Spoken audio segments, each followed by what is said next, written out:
কারো রবে না এ ধন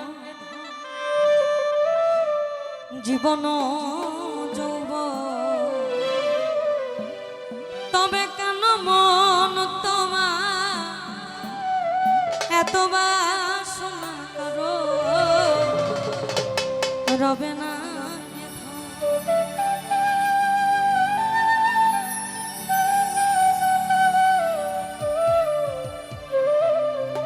তদ্রূপ আল্লাহ বলেছেন, আল্লাহকে বোঝে তোমার লীলে,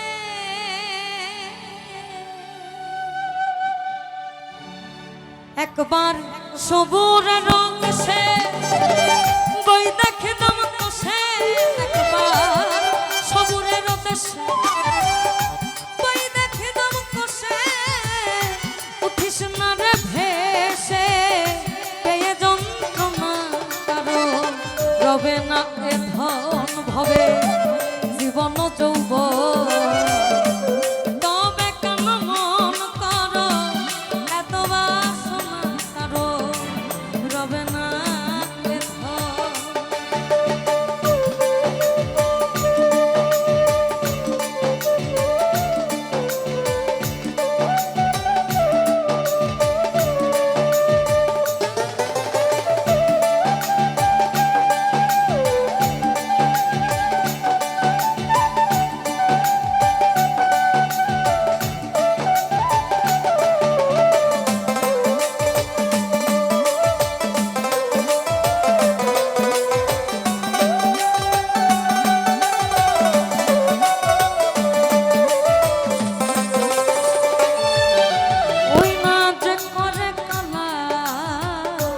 চরণের আশা জানো না রে মান, তার কি দুর্দশা,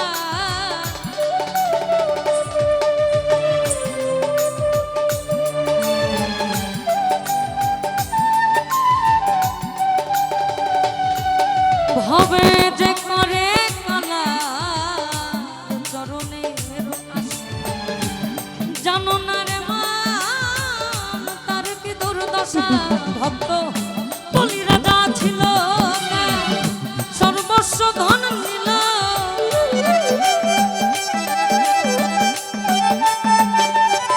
ভক্ত বলি রাজা ছিল সর্বস্ব ধন নিল, বামন রূপে প্রভু আর বামন রূপে প্রভু করে ছলনা, কারো রবে না এ ধন ভবে জীবন যৌবন, তবে কেন এত বাসনা, কারো রবে না এ ধন।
বড় একটা মাহাত্ম্য আছে।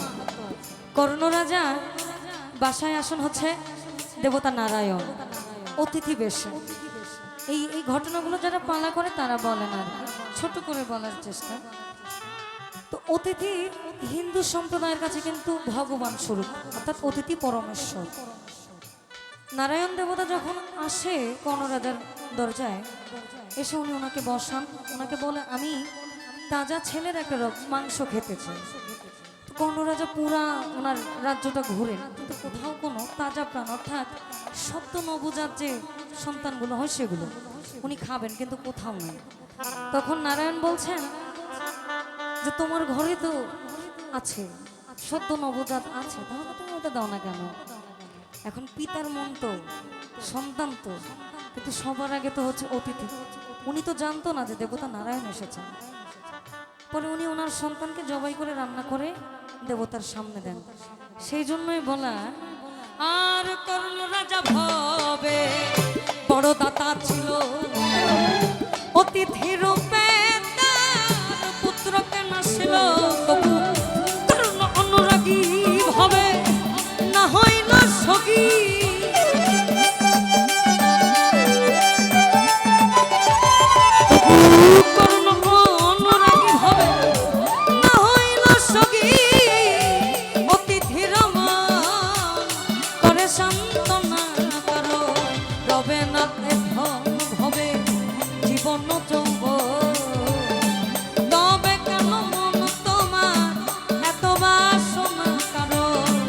রবে না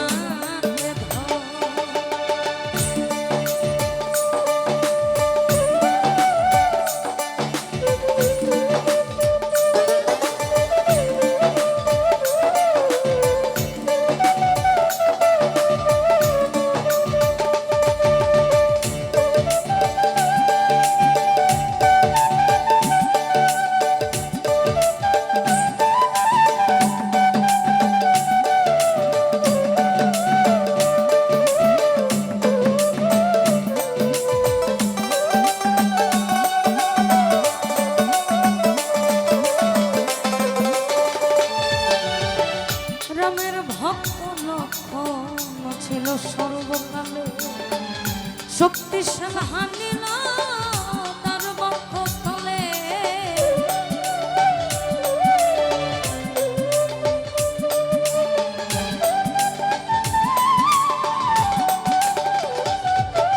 ওই নারায়ণের ভক্ত লক্ষণ ছিল সর্বকালে, শক্তিশাল হানিল তার বক্ষস্থলে। তবু রামচন্দ্রের প্রতি লক্ষ্য না ছাড়িল ভক্তি।